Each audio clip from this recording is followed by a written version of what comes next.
paminosa lagi. Para makasabot ka ba? So kada mga ribulto, ang among purpose ana number 1, syempre kay ang simbahang Katolika man good teacher man good siya.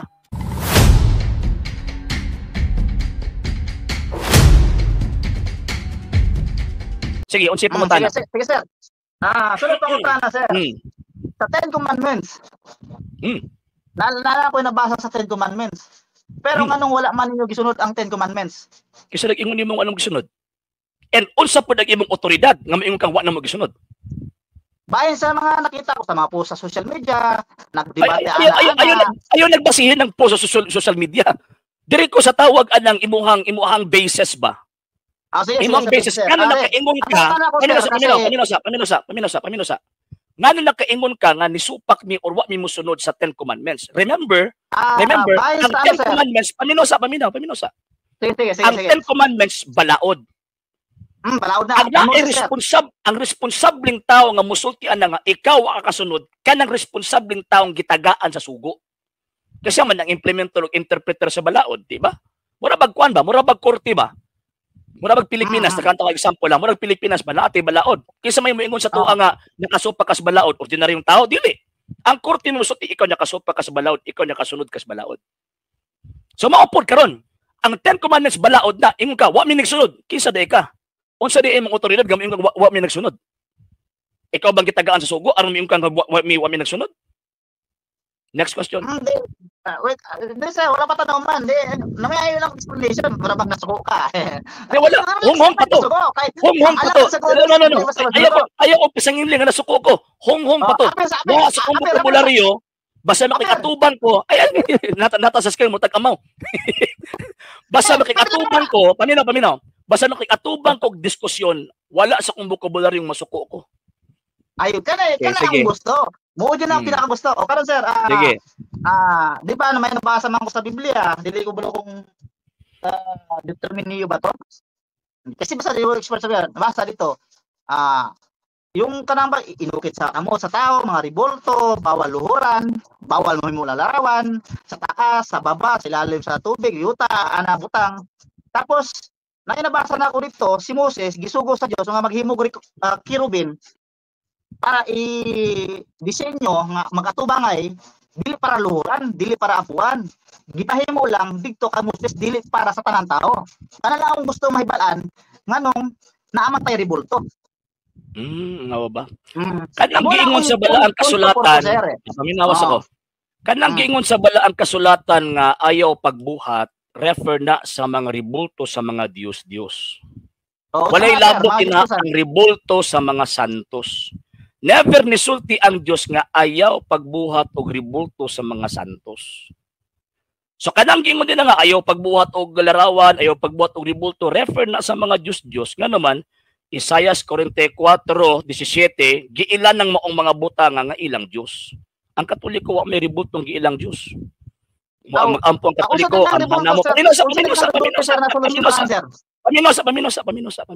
Tubagon ta ka, paminosa. Sige sir.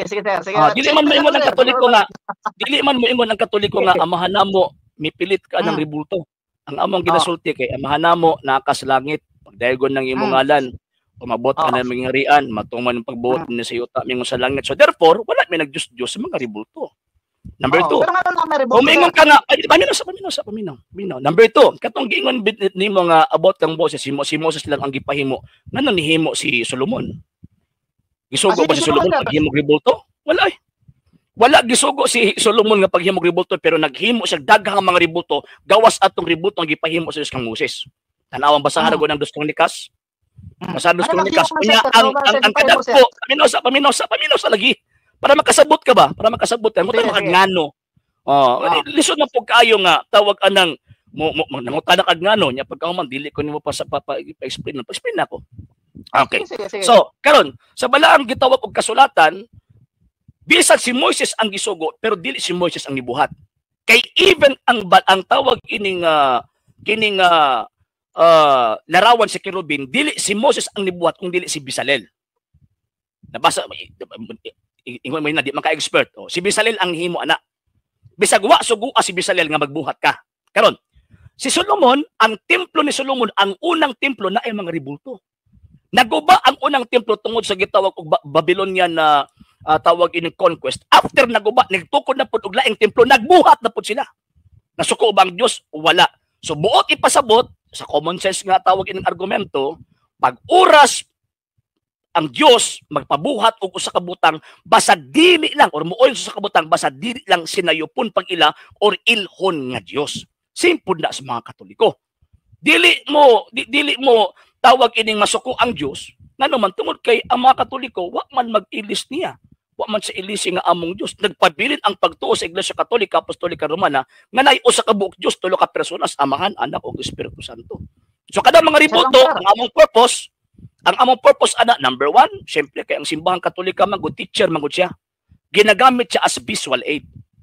Same kang Kristo magtudlo mo gamit og larawan. Ang simbahang Katolika teacher man gud siya. Ingon ni Kristo nga panlakaw mo tudlo sila. So one way of teaching kanang gitawag og na ay mga riboto. Muna ang katakomba kani adto sa 1st, 2nd ug 3rd century na ay mga larawan. Number 2, remembrance. Ingon pang San Pablo, Hebrew chapter 13 verse 7, hinumdumi ninyo ang inyong mga pangulo kani adto nga nagwali nagkinabuhi og namatay tungod sa awata ang ilang pagtuo. Unya usa sa among remembrance kanang paghimo og tawag ilang mga riboto aron mahinumduman namo ang ilang pagkasantos. Pero whatever namo ilan nga Dios. Sa hindi pa po nakapag-follow sa mga pages po natin, i-follow nyo po yung mga pages po natin, RJ Horolanciano II TV Apolia Punto Argumento page, Kuya Apologies TV page, and RJ's Vlog 2022. And pwede rin po kayo mag-send po dyan ng Facebook stars. And also, sa atin po mga channels, sa hindi po nakapag-subscribe, i-subscribe po ninyo yung mga channels natin, Dalay Catholic, Apologies International Official, RJ Horolanciano II TV, Kuya Apologies TV, and Barrio Kawayan Religious Forum. And pwede rin po kayo mag-send po dyan ng super sticker, super chats, and super thanks. And maraming salamat po sa mga kapatid at mga Katoliko na ulis pong tumutulong sa programa po natin. Maraming salamat po. Nang dahil po sa tulong at suporta po ninyo, ang programa po ito until now andito pa rin po sa social media. And until din po, nangangailangan pa rin po tayo sa tulong at suporta po ninyo dahil wala po kami magagawa rito mga sir, mga ma'am, kung wala po yung tulong at suporta po ninyo. Sa gusto pong tumulong, sa gusto pong sumuporta, pwede po ninyong ipadala ang tulong at suporta po ninyo sa pamamagitan po ng ating mga account numbers dyan po sa ating pong screen. And pwede nyo po kaming i-message sa ating pong page kung via remittance po yung papadala po ninyo. Maraming salamat po in advance.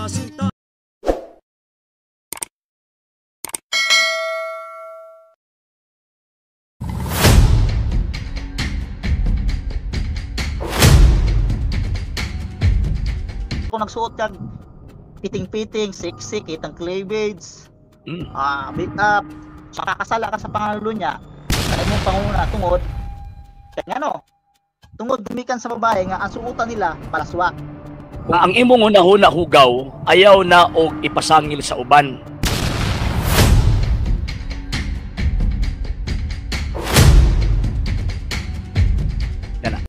Di naman sa Mateo sir nga ingon na katunturan yung binisaya nimo.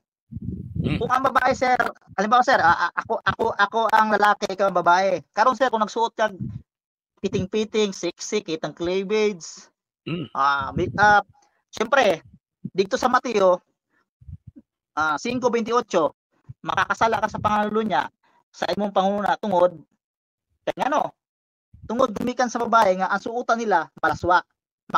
Walay lalaki nga dili makahunahuna ana.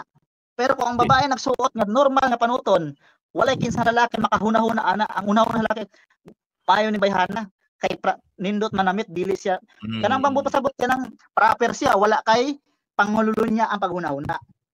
Okay, mutubag ko. Kung ang imong unahuna hugaw, ayaw na og ipasangil sa uban. Kay bisan pagtawag in maghubo na sa imong atubangan ng maong gitawag bayhan na kung wala kay intensyon o pangunahuna nga daotan niya di jud ka makasa. Ay way lalaki dili ana sir. Dili sir. Ayaw tawag anang kuan. Kung ang imong pangunahuna imong anak ka ayaw magiangin. Biblical mismo sir na nagsulat sir. Ayaw. Mana ba? Mo na kung giingon ba nga ayaw tawag anang ipariha ang imong unahuna sa uban. Kung ang imong una-una yung anak, tudloin ang imong una-una, nga pagmutan-aw kang babae, hindi mo hubuan ang babae, kay imuha ng choice. Sir, imuha ng Biblical. tawag ka ng choice. Paminosa, sir. Oo. Paminosa. Wala kay biblical dito Ang bag sir. pagbuhat Wala og na sala, interpretation eh. Saint Matthew chapter 5. Unsa ko no? Unsa lagi gamit yung mga klase interpretation dai sir? Ingon makangamali akong interpretation. Unsang klaseng interpretation, biblical interpretation ang gigamit kana kayong kamali ko. Biblical lang to bag sir, ana ang giingon. Asa lagi. Gi-interpret nato ang Saint Matthew chapter 5 verse 28. Unsang klaseng tools of interpretation ang gigamit kayo na kayong kamali ko akong interpretation. Ay, suko ka sir? Wala ay hong pa na. Sabi, so tiyo ko, unsang klaseng tools of interpretation imong gigamit aron makaingon ka nga mali ang akong interpretation. Ang anong mali sir? Una sir, sa akong interpretation dili ka mudawat. Pag No. Wala ko nangutana sa imuhang Wa ko nangutana sa imong kaugalingong interpretation kanang tools of interpretation, kanang tools of biblical interpretation. Unsang klaseng tools of interpretation imong gigamit aron makaingon kang mali ko? Biblical sir, ingon sir. Tools of interpretation ba biblical lagi? Naman ay tools of interpretation o unsang klaseng tools of interpretation imong gigamit aron makaingon nga mali ko? Suma sa imong historical, sa mana, tawag ining cultural, sa mana. Sige daw. Suma sa imong istorya sir nga nasa kung hunahuna nasa tao kung ana ang iyahang panghunahuna ngadto sa babae. Dili na mo akong question sa imo kay hindi man makagmali ko. Paminaw. Nakaingon magagtawag anang mali ko, unsang klaseng tools of interpretation imong gigamit aron makaingon ka nga mali ang akong interpretation. Hindi ako sa English sir, so buot ito sa buti ay. Gabuot-buot rin kang sabot. Sir, biblical man ako gisunod sir, dili man nimo sir, wala man sa biblical lagi yun. Pero wala kasabot sa imong gibasa. Diba? Ay, pag sure dra. Nakasabot. Kung nakasabot kasi imong gibasa, unsang klaseng tools of interpretation ang imong gigamit kung nakasabot ka. Naman ay siyam. Siyam ka to sa interpretation para makasabot ka sa Biblia. Unsang klaseng tools of interpretation imong gigamit aron makaingon ka nga sayop ko. Sige daw. Yes, sir. Ang sayop sir katong giingon nimo nga naana na sa tao kung ang imong pananaw ana imong tanaw sa tools of interpretation ba? Tools of interpretation ba? Iba saya sir, Bisaya kay no. Tools anang kahimanan ba nimo sa pag-interpret nimo sa Biblia ba? Pagsabot nimo sa Biblia ba?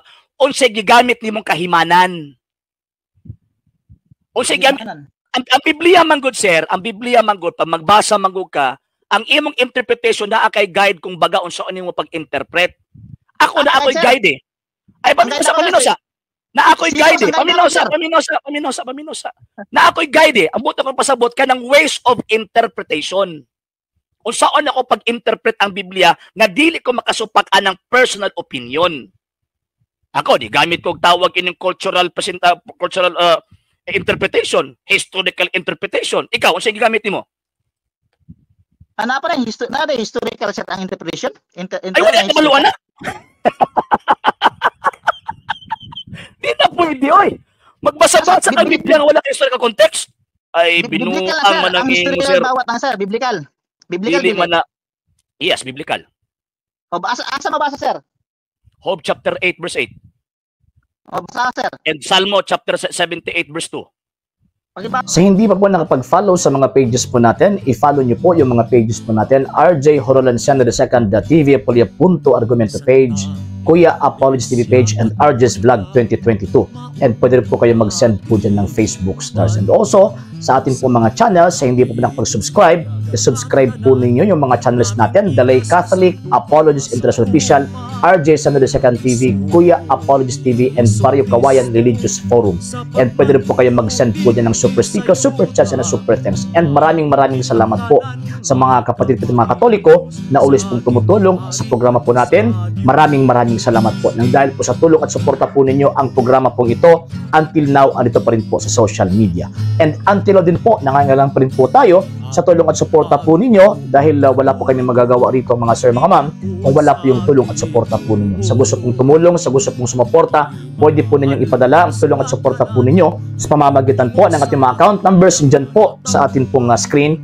And pwede nyo po kaming i-message sa ating pong page kung via remittance po yung papadala po ninyo. Maraming salamat po in advance.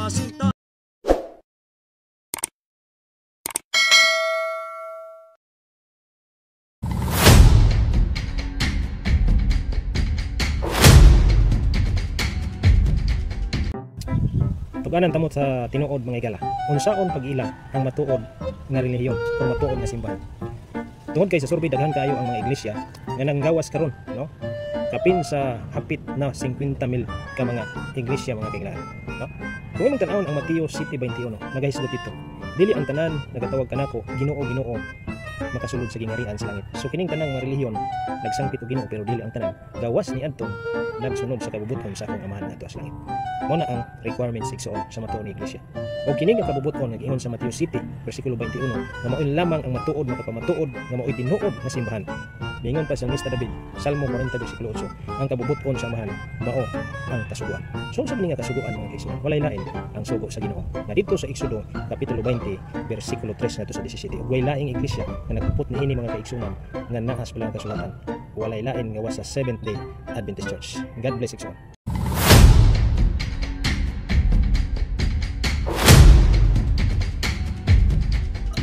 Mo sugot ta og sa dili dawaton Manila ang kamatuoran o sa dili kabaluta og nasayod ang tanan nga ang nagtukod sa Seventh-day Adventist si Ellen G. White, James White, Joseph Bates ug si J.N. Andrews. Mo nang bisag pagkabilyon nato ang kunon nga kanang ato ang puntok nagtuman sa sugo sa Dios bisang pagkabilyon nato ihatag ang pagprueba kuno nga kanang pundok nga inyong gipasakupan gitukod sa tuang Ginoong Jesucristo di gyud na mamahitabo nga mahimo lang tinuod nga naman tungod kay kabalo kita sa kamatuoran subay sa mga ebidensya nga kanang maong punduka gitukod og mga Amerikano. Number 2, sa laing bahin kanang pagsulti sa tuang amigo nga mahimo daw kitang tinuod nga pundok, tinuod nga relihiyon kung magtuman daw kita sa kabubuton sa Dios. Unya ang kabubuton daw sa Dios magtuman ta sa gitawag og sa sugo. Kana magud na klase nga pamahayag ug tawag ining argumento gihimo niyang gipakawalay pulos ang kamatayon sa ato ang Ginoong Hesus sa krus nga moy hinungdan nga ang tao gitawag og naluwas. Nganong sa daang tugon kinahanglan man sila mutuman sa sugo tungod kay ang perfection sa tao ni adtong panahon na mao man ang pagtuman sa kasuguan kay wa pa man nahitabo nga niabot ang gitawag og manluluwas.